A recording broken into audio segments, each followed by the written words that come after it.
Neil Orfield here, founder of the Flanniverse. If you don't know me, all you really need to know is that I am obsessed with fantasy sports. I've been playing for decades and have won a lot of money at it, especially in DFS, where I've won the NFL Millie Maker on DraftKings. And if you remove the Millie Maker, I'd still be up hundreds of thousands of dollars with a dozen wins of $90,000 or more. In the past, I've primarily been a hand builder and an optimizer user, and I still think you can win that way. But in 2025, I think that's playing on hard mode. So this year, I've upped my game. I've partnered with Run the Sims, and throughout this NFL season, I'll be demonstrating how I'm using Run the Sims to try to win a lot of money again in 2025. I hope you'll join me and that we'll win a lot of money together. If you're interested in checking out Run the Sims, I've got some great news. If you use promo code Neil, you can get 50% off your first payment on any NFL product at Run the Sims. By the way, if you could, please do like the video and subscribe to the YouTube channel. I'm trying to get to 6,000 subscribers by the end of the NFL season, and I could really use your support. Without further delay, let's get into how I'm using Run the Sims for the NFL Week 11 main slate on DraftKings. One of the things that I love about Run the Sims is how customizable it is. You can change things at both the team level and the player level. For example, you can go into each game and each team and change the number of points you expect a team to score, the number of plays you expect them to run, the rush rate versus pass rate, et cetera, at the team level. And then you can also change things at the player level. If you think that a player is going to get more of the rushing work than is being projected, for example, you can change their share of the rushing. You can change a player's share of receiving.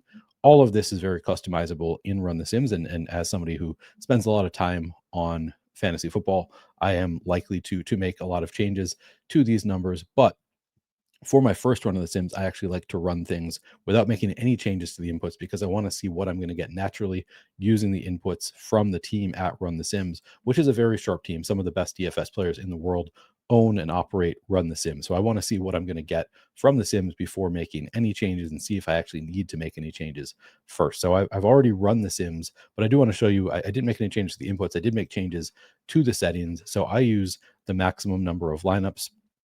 And I should note here, I'm setting up for the largest field contests. Those are the contests that I typically play are large field contests on DraftKings. So I set the number of lineups to 10,000, the size of the contest field to 15,000. That is the maximum. So that is the best representation of a large field contest. Obviously, if you're playing a smaller contest than 15,000, you would want to set that number to close to whatever type of contest that you're playing. The number of simulations I set at 10,000. And then I use the top heavy payout structure because typically the large field contests are going to be some of the top heaviest in terms of the payout structure.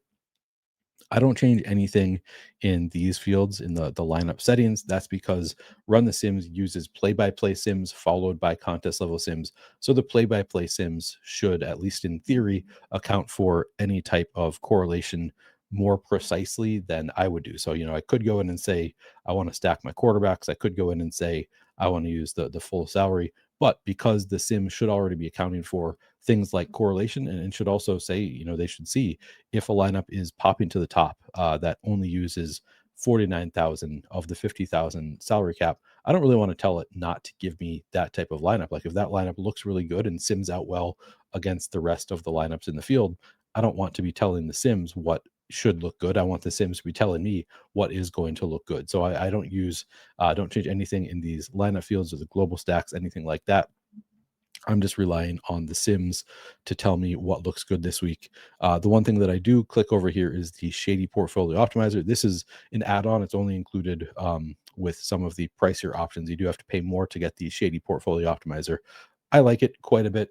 Shady Advice created this tool. He is one of the best DFS players on the planet, and what really sets him apart from other DFS pros is his portfolio optimization. What this does is it gives you the top EV portfolio of lineups rather than just giving you 150 top lineups. If you set it to 150, rather than just giving you the top 150 in terms of EV, it's going to give you a portfolio of 150 lineups that don't cannibalize each other. So they're not going to be too similar to each other overall. And it's going to minimize your risk of ruin over the long haul. So I like to use the Shady Portfolio Optimizer tool. And again, you just set this to the number of lineups that you're going to have in your portfolio. But those are just the changes that I make in the settings. And then I click this Sim Runner Pro button. As I said, though, I have already run the Sims. So I'll show you what I got in my first run of the Sims without changing any of the inputs. And to get to my lineups and player exposures, I just click on this Sim Runner Pro button over on the right side of the screen. You can see my top lineup. And this is not in order of EV. That's again because I'm using the Shady Portfolio Optimizer. If you don't buy that add-on, they're just going to be ranked in order of EV. So then you can go through and kind of pick and choose your favorite lineups manually rather than using the Portfolio Optimizer. Top lineup that I got to here is JJ McCarthy without any stacking options. You don't see that all that often because again, the play-by-play sims are going to account for correlation. So I'm pretty surprised to see that my top lineup here is not stacked. But JJ McCarthy does run a bit, and then also his pass catching options. He has some strong catching options, and Justin Jefferson is fairly expensive. So I can see how this could pay off. This one has Jalen Warren and Woody Marks at running back, along with Christian McCaffrey in the flex. Also has Cooper Kupp, Wandale Robinson, Jamar Chase, and David Njoku at tight end. And then the Chargers defense. Second lineup is Jacoby Brissett. This one is double stacked with Xavier Weaver and Trey McBride. Has a Christian McCaffrey bringback. Again, has Woody Marks, Zay Flowers one off, Jamar Chase one off, Kyle Pitts, and then the Cleveland Browns defense. Third lineup is a Lamar Jackson double stack with Zay Flowers and Mark Andrews. Has the Quinshad Judkins bringback. So pretty interesting to see that the difference in lineups at the top. We get a completely uncorrelated JJ McCarthy, and then the third lineup is a full-on double stack with a bringback for Lamar Jackson. This one has also Christian McCaffrey, Wandale Robinson, DK Metcalf, Kyle Pitts, and the Tampa Bay Bucks defense. Fourth and fifth lineups also have different quarterbacks. The fourth lineup is Davis Mills stacked up with Nico Collins, has Chase Brown, James Cook, Drake London, Wandale Robinson, Mark Andrews, Zay Flowers, and the Bears defense. And then the fifth lineup is Aaron Rodgers stacked up with DK Metcalf, has a Chase Brown bringback along with James Cook, Puka Nacua, Zay Flowers, Oronde Gadsden, David Njoku, and the Chargers defense. In terms of player exposure at quarterback in double digits, I'm getting to 22% Aaron Rodgers, 16.7% Justin Herbert, 11.3% Lamar Jackson, 11.3% Michael Penix. Running backs in double digits getting to 38% Christian McCaffrey, 20% Bijan Robinson, 35% Chase Brown, 18% Rico Dowdle, 23% Jalen Warren, 10% Josh Jacobs, 17% James Cook, 20% Woody Marks. Wide receivers, I'm getting to 17% Jamar Chase, 39% DK Metcalf, 11% Puka Nacua, 27% Wandale Robinson, 13% Justin Jefferson, 32% Zay Flowers, 21% Drake London, 15% Lad McConkey, 13% Romeo Dobbs. Tight ends in double digits getting to 12% Trey McBride, 25% Oronde Gadsden, 33% Kyle Pitts, 14% George Kittle, 16% Mark Andrews. Finally, defenses, I'm getting to 22% of the Houston Texans defense against the Titans, 16% Los Angeles Chargers, 10% Chicago Bears, 12% Cleveland Browns, and 10% Tennessee Titans. Every week I seem to go back and forth on how I want to play this. Do I want to let the Sims do their thing, which I think is generally advisable? Is, Sims are a little bit different than an optimizer, and if you trust the inputs, you kind of want to let the Sims tell you what's good. But then I'm also inclined to just play the players that I want to play. I think this week that's going to be my approach. Is I'm going to be using a heavy thumb on the scale approach, making some changes here. Starting with the quarterbacks, I like Jacoby Brissett quite a bit this week. I'm only getting to 3% with a projection of 10% ownership. So I'm going to put my thumb on the scale for Jacoby Brissett. I think I like Brock Purdy. Maybe I'm okay with that ownership. Really like Justin Herbert this week in a strong matchup for quarterbacks against Jacksonville. So that looks good. I don't need 22% Aaron Rodgers. I think I'll probably move away from some of this Rodgers ownership as I get to some other plays that I like. I actually prefer Joe Flacco on the other side at 5,500. And then one of the big ones for me is I kind of like getting into some Josh Allen this week at 7,000. Nobody really wants to play it, but I think that's a game that at least could go back and forth and be a high scoring game. No guarantee. I think the general consensus is that the teams are going to be running a lot in that game, that maybe won't be a high scoring affair, but I think that's a direction that it could go with Josh Allen and Baker Mayfield. So I am going to play more of the Josh Allen Buffalo stacks. I think the Baker side also looks pretty strong. If he's going to get 1% ownership, that one a little bit easier as far as knowing who to stack him with. So I don't mind going to the Baker side also. I will note that one is going to be kind of dependent on the weather. Like if the weather is really bad, that might actually scare me away somewhat from that game. So as I'm thinking about it more, it's actually fairly likely that I'm going to get away from it because the weather looks pretty bad. Still intrigued by Josh Allen just due to the rushing upside, but that one maybe the weather does scare me off it more than I'm thinking right now. And then one other spot that I really like is the Rams Seahawks game. I think the Sam Darnold side of it, just because he is 900 cheaper than Matthew Stafford, I think that's the side I would rather play. Not exactly a great matchup, but that's another game that I think has potential. And then Davis Mills at 4,500. I think that's a spot where if the Titans can do anything, and even if they can't, I think 4,500 for Davis Mills in a matchup he should be able to score looks like a strong price tag and a player that I kind of like after he put up a big score last week, still just 4,500, not getting any kind of ownership. So I like Davis Mills a bit. Running backs, I think I will be fairly condensed to the best plays, and that's kind of what I'm getting right now. A lot of Christian McCaffrey. I'm not as into Bijan Robinson. I think I'd rather have more Josh Jacobs than Bijan Robinson.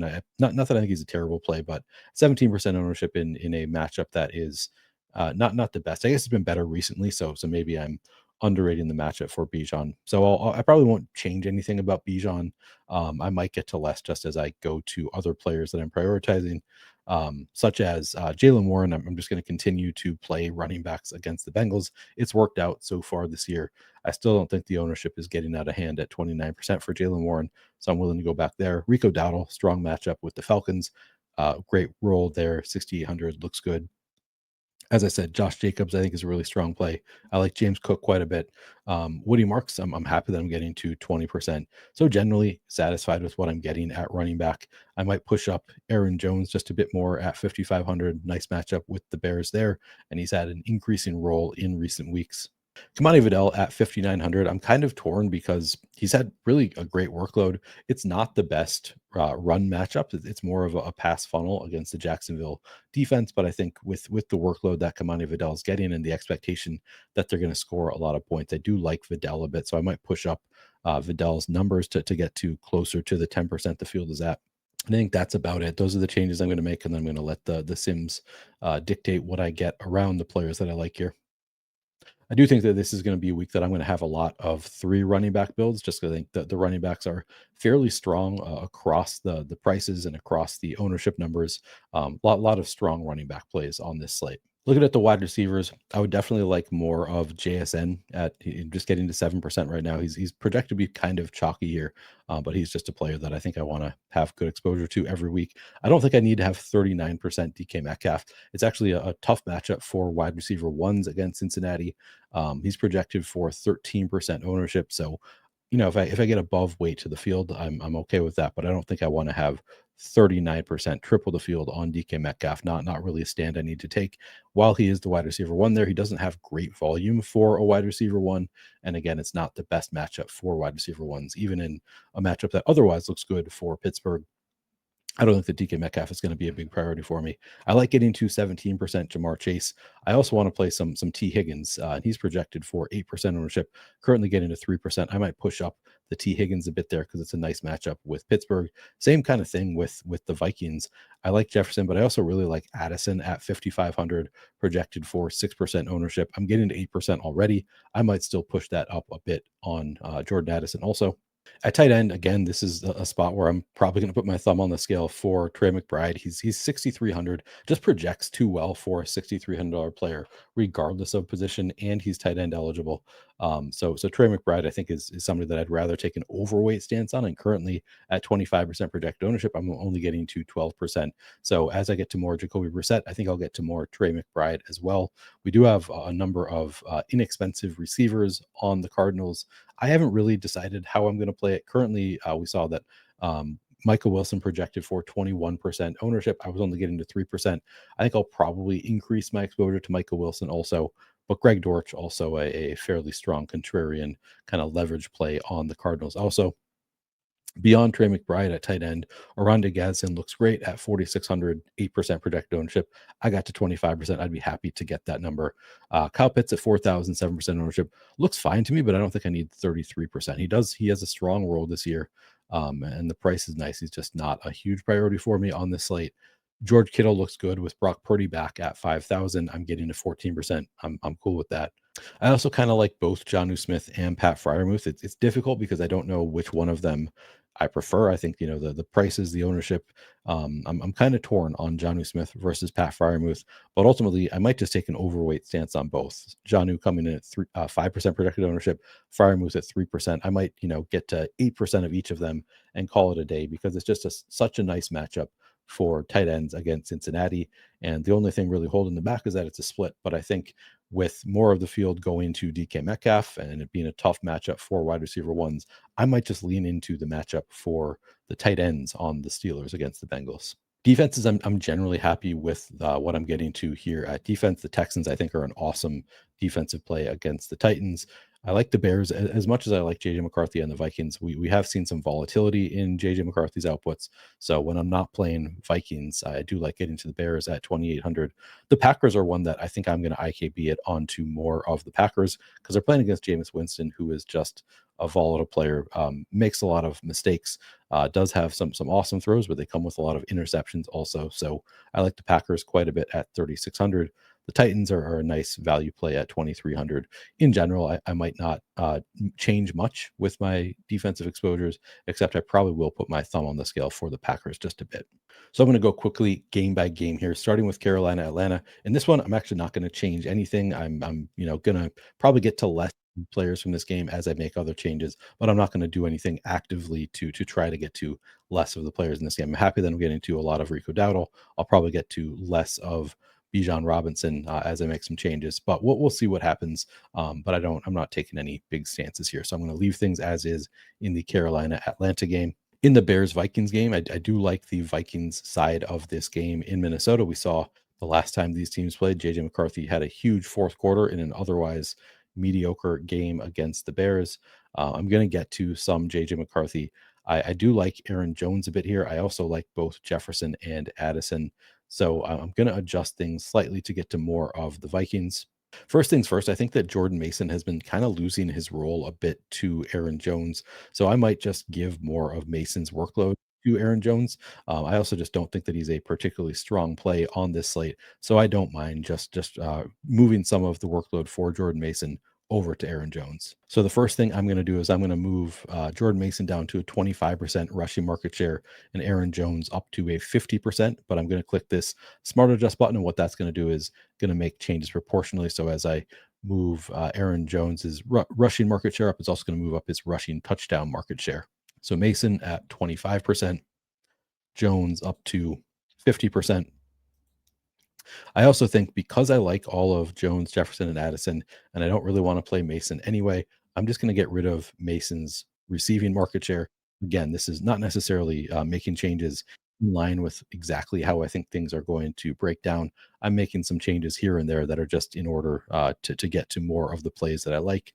So I'm going to move Jordan Mason to a 0% receiving market share and then give some of that work to Addison and Jefferson.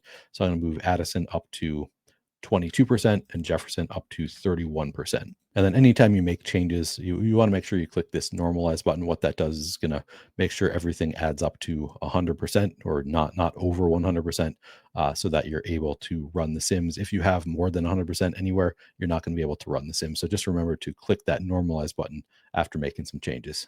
In the Green Bay New York game, there are actually some changes I want to make on the Packers side. First, starting with the defense, just in order to get to more of the Packers defense, I'm going to move their sack rate from 7.1% up to 8%. I do really like Josh Jacobs here, and I wasn't getting to a ton. So I'm going to make some minor changes to Josh Jacobs' workload. Again, I'm going to click Smart Adjust, and I'm going to move Emmanuel Wilson down to a 15% rushing market share, Josh Jacobs up to 70%. I don't think I mentioned this when I was going over receivers, but I think Christian Watson is a pretty fun play on this slate. He's been seeing some involvement already. This is a nice matchup for long receptions. The Giants have allowed like the eighth most reception or fantasy points on receptions, 20 yards or longer. So I like Christian Watson a bit here. So I am going to give him a bit more of the receiving market share. I'm just going to take that away from Dontavian Wicks, who I don't really want to play anyway. It's unclear if Matthew Golden is going to play in this game. If he doesn't play, it's going to make me like Watson even better. Even with Golden active, I think that Watson's probably playable, but that will impact how much interest I have in Christian Watson. So I'm going to move Dontavian Wicks down to 9% receiving market share, Christian Watson up to 16%. Tampa Bay Buffalo. Now, again, this is going to come down to the weather, how much I have interest in passing game. I actually, as I've thought about it more, I might not. As of now, I'm not going to boost anything for Tampa Bay. If the weather clears up and it's looking like it could be better than weather than we're currently expecting, which is it's expected to be kind of windy right now, like 30-mile-per-hour gusts. As of right now, maybe I'm not going to change anything on the Tampa Bay side. I do really like, regardless, I like James Cook. I think it's a strong matchup for Cook. Bills might just lean on the run. So I am going to give some boost to James Cook here. And I'm going to, first of all, I'm going to, 'cause I like both Cook and Josh Allen. I'm actually going to move the Bills' points scored from 26 just up to 27 and the pace from 60 to 62.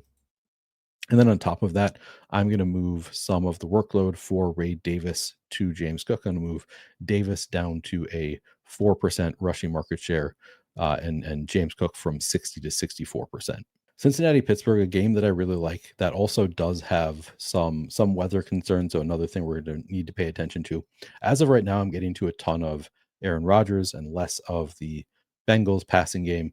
I think I prefer the Bengals passing game if I'm going to play a passing game here. Again, it's going to be sort of weather dependent. I'm going to like the running backs regardless. Chase Brown and Jalen Warren both look like really strong plays here.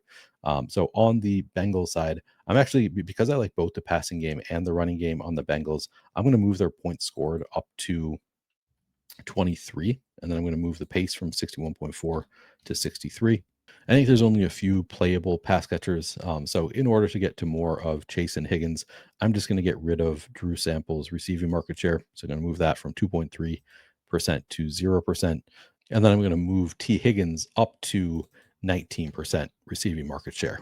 On the Steelers side, again, I really like Jalen Warren here, and I'm not as into the passing game for the Steelers. So I'm actually going to increase the rush rate here from 43.5% up to 45% in order to get to more of Jalen Warren. I also think this is one where he could just be rushing in more touchdowns. So I'm going to move the rushing touchdown ratio from 23% up to 32%. We'll see what that does.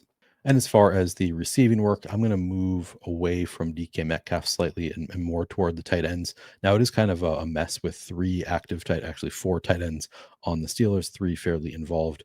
But I'm just going to move DK Metcalf down to a 20% receiving market share. And then I'm going to move Fryermuth up to 11%. And then I'll click normalize to bring everything to 100%. Chargers Jaguars, again, I really like the passing game here for the Chargers, but I also have interest in Kamani Vidal at 5,900.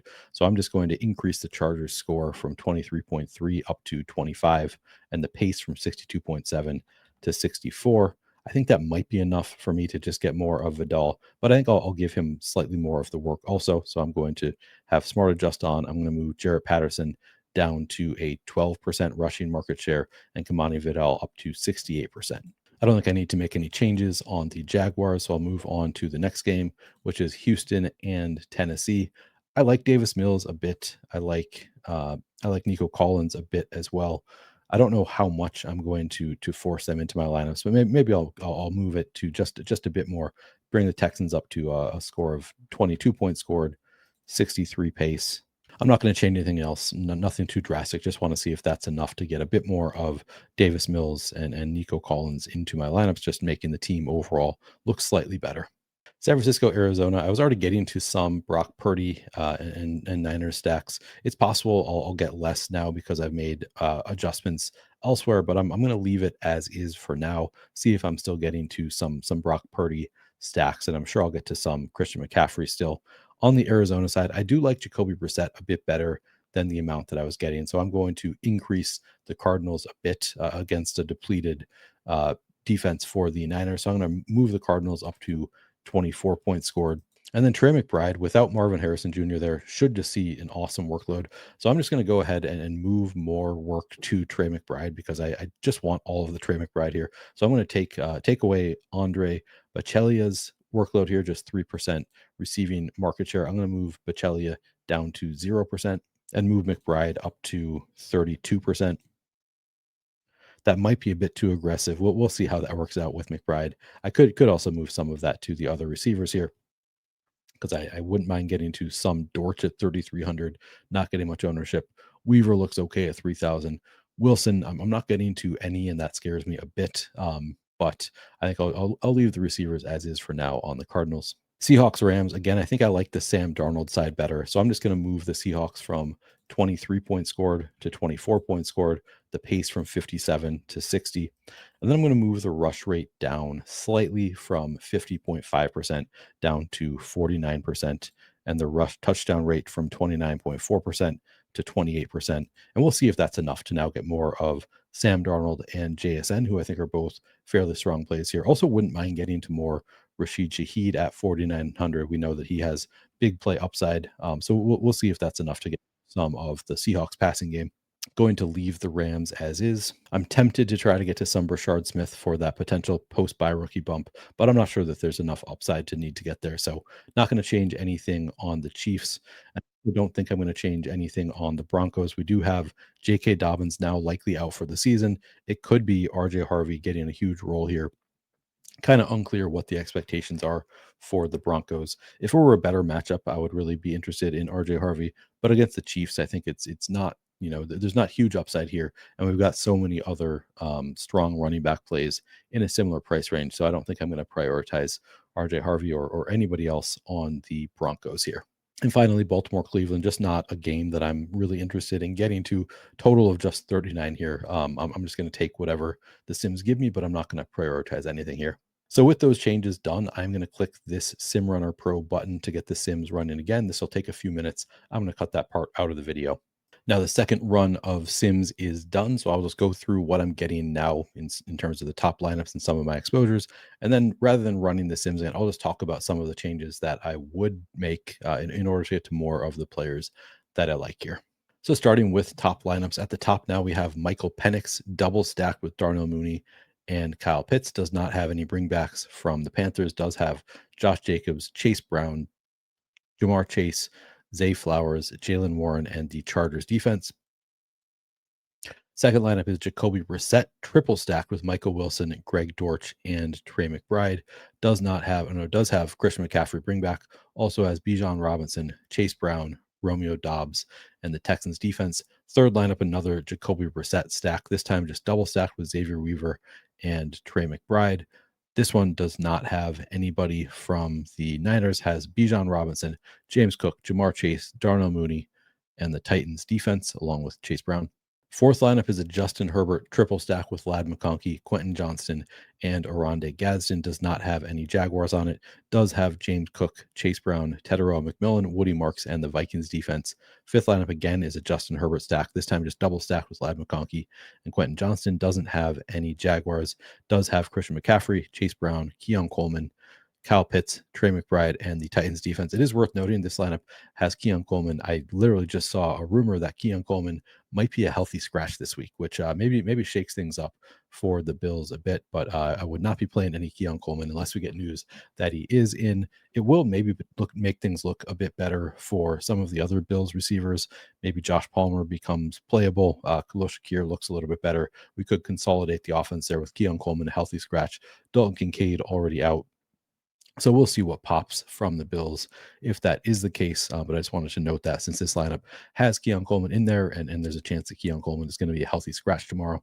I'll read off just the sixth lineup here is Joe Flacco, triple stack with Chase Brown, Jamar Chase, and T. Higgins. Also has a Jalen Warren bringback, Drake London, TJ Hawkinson, George Kittle, and the Bears defense. Starting off, just reading off my double-digit player exposures at each position. At quarterback, I'm getting to 21% Justin Herbert, 10% Sam Darnold, 10% Joe Flacco. At running back, now getting to 19% Christian McCaffrey, 28% Jalen Warren, 40% Chase Brown, 29% James Cook, 13% Bijan Robinson, 17% Rico Dowdle, 17% Woody Marks, 11% Travis Etienne. At wide receiver, 28% Jamar Chase, 22% Jackson Smith and Jigba, 13% Justin Jefferson, 10% Puka Nacua, 17% Wandale Robinson, 23% Zay Flowers, 17% Drake London, 15% DK Metcalf, 13% Nico Collins, 18% Lad McConkey, 11% T. Higgins, 12% Jordan Addison. At tight end, 28% Trey McBride, 25% Oronde Gadsden, 19% Kyle Pitts, 11% George Kittle, 15% Mark Andrews.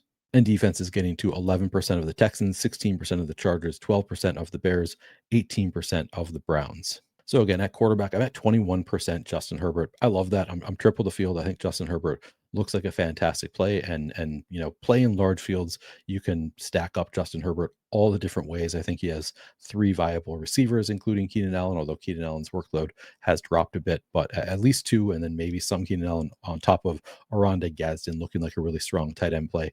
So I like the 21% going to Herbert. 8% to JJ McCarthy. I wouldn't mind getting even more. Again, I think he's pretty cheap, and I think there's volatility there in the Vikings passing game, but against a bad Bears pass defense, I think this could be a strong McCarthy game. I'm a little bit underweight to the field just because he is a bit chalky. I might push that up a bit, but no strong take there. I think he's okay at 14% ownership. Sam Darnold, 5,700. I'm now at 10%. That looks good. I pushed that number up. I'm up to 7% Jacoby Brissett. That's getting closer to where I want it to be. I'm down to 4% Aaron Rodgers. So I wanted to cut back on that. That worked out pretty well. At 10% Joe Flacco now. Looks good. I'm above the field there. Brock Purdy at 7% projected ownership. I'm getting to 5%. Wouldn't mind getting to more Brock Purdy, but I might just leave it as is. David Mills, 4,500. I'm now double the field at 8%. Now, the one biggest struggle for me is what to do with Josh Allen and Baker Mayfield. That's really going to be weather contingent. So I'll have to wait and see what happens with the weather in that game, the projections in the morning, because it would be a really fun game, I think, or would have big potential if the weather is okay in that game. Currently not projected to be great weather. So as of right now, not getting to a ton of the Buffalo Tampa Bay game, but that's one that I might change tomorrow. Just not going to make that decision until tomorrow. Running backs, I cut back significantly on Christian McCaffrey, which I thought might happen as I get to more of the other running backs that I like.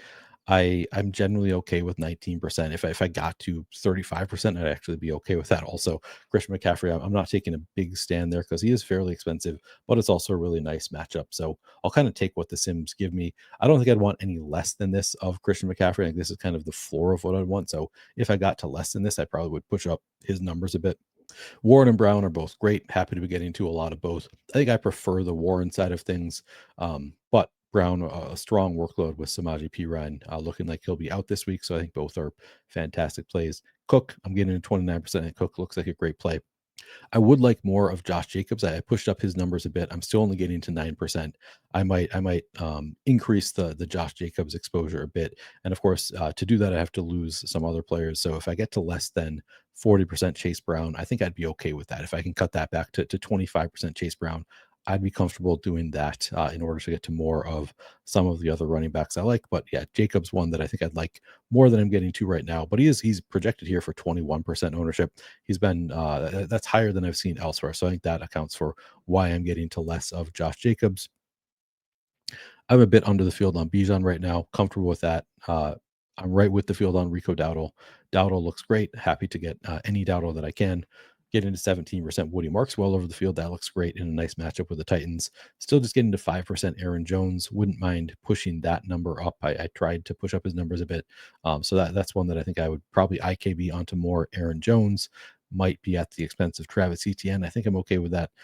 Would like to get more of Kamani Vidal than 3%. Actually, I think I like getting to some Travis Etienne. So maybe rather than cutting out Travis Etienne, I'd be more comfortable just cutting out DeAndre Swift. I think the Vikings run defense is better than people think it is in general. So I could cut out some of this DeAndre Swift to get to more of Travis Etienne. I'm a little bit nervous about the 2% RJ Harvey because I think he has maybe some potential here in a workhorse role, but not the biggest priority for me. Kenneth Gainwell, kind of interesting. I'm getting to just a bit 4% of Kenneth Gainwell at 4,100. He's one that I was kind of thinking about. Do I want to force in more Gainwell because people are going to be playing Jalen Warren, so there's some nice leverage on Warren. Also has a fairly strong role already, so I don't hate it that I'm getting to 4% at just 1% ownership on Kenneth Gainwell. That looks pretty good to me. Wide receivers, I'm getting closer to where I'd like to be. I'm not sure why I'm getting to 23% Zay Flowers at 6,400 in a tough matchup. I'm not like super mad to get to some Zay Flowers. I think he's a strong receiver, better with Lamar Jackson. So I can see the bull case for Zay Flowers just doesn't really stand out to me as a great play. But if the Sims are going to give it to me, I guess I'm not going to fight it too hard. Happy to be getting to 28% Jamar Chase, 22% JSN, 13% Justin Jefferson looks fine, 10% Puka Nacua is fine. Wouldn't mind having less of Wandale Robinson than 17%, but with JMO throwing the rock, who knows? Maybe it's a nicer spot here. I did significantly decrease my DK Metcalf, which I think I'm happy with that change, up to 13% Nico Collins, 18% Lad McConkey. Looks great. Generally, I think I'm moving in the right direction. Maybe I'll get to more Khalil Shakir with Keon Coleman now likely out. I'm now overweight on T. Higgins and Jordan Addison, so I love that. I'm triple the field now on Christian Watson. That looks great. Devontae Adams, I'm torn because he's kind of a fun pay up to be contrarian option, but as of right now, I didn't make any changes, and I'm only getting to 4% currently. QJ and Keenan Allen, I'm above weight to both of them, both project for 4% ownership. I got to 9% QJ, 7% Keenan Allen. That makes sense with all of my Justin Herbert stacks. Even after boosting the Cardinals passing game, I'm still just getting to 3% Michael Wilson, which I don't know. It's risky. I think I'm going to be underweight. I might not be this underweight when all is said and done. I might push that up slightly. Weaver, I'm getting to 9%. That's interesting. So I'm just kind of taking away some of that exposure to Michael Wilson and giving it to Xavier Weaver and Greg Dortch, which makes sense to me. Although I'm still just 5% Greg Dortch, which I guess is underweight there. I'm at 2% Rashid Shaheed, so that's double the field. I think he's a fairly strong play. 3% Cooper Kupp, also at 2% ownership. I'm now up to 28% Trey McBride. I was worried that I actually moved things up too aggressively and I was going to get to like 60% Trey McBride. But 28%, I'm totally comfortable being above weight on Trey McBride. Wouldn't even mind getting to more there. I think he's just a great play on this slate. Oronde Gadsden, I'm triple the field here as well at 25%. He's a fantastic play at 4,600. I think it's the best best matchup in terms of schedule adjusted fantasy points allowed to tight ends. So Gadsden going to look great here. George Kittle, I wouldn't mind kind of flipping my Kittle and Pitts. I'm getting to 11% Kittle, 19% Pitts. I think Kittle is the better play. So I wouldn't mind flipping that. And otherwise, I don't really have strong takes at tight end. I kind of like the pay up options the best, and then it's going to be a lot of mixing my tight ends with my quarterback. I guess with the one exception of I do like the Pittsburgh tight end, so I'd probably push this up higher again to Jonnu Smith and Pat Fryermuth. Try to get above 5% on both of the Pittsburgh tight ends. And finally, defense. Happy with my Texans exposure. Chargers exposure looks good. Bears exposure looks good. Browns is interesting. I'm not sure why I'm getting to 18% of the Browns defense against Lamar Jackson and the Ravens. I don't think I need that, but I guess it's just a price savings thing. I would like more of the Packers still. I pushed up their sack rate to get to more, but I think that's a defense that I'd be happy to get to double-digit exposure. I would like to remind you that if you're interested in a Flannelverse hat, you can use the Flannelverse avatar on DraftKings or FanDuel, wherever it's available to use. If you use the Flannelverse avatar, win $1,000 or more in DFS or a draft game. Give a social media shout out to myself. I'm at PlayerQDFS, or to Mathology. He's at Mathology13 on X. And then just send me your mailing address and I will send you a hat. That's all it takes to win a Flannelverse hat. That's going to do it for this video. Again, if you haven't done so, please do like the video and subscribe to the YouTube channel as I'm trying to grow the channel. Really appreciate all of your support. Let me know if you have any questions in the comments under the video. Happy to answer any questions. You can also ask questions in the Flannelverse Discord, which is free to join. We have fun in there. There's a link in the description of this video if you're interested in checking out the Flannelverse Discord. That's, again, going to do it for this video, though. I'm going to get out of here. Good luck, everybody, on Sunday, and I'll see you next week.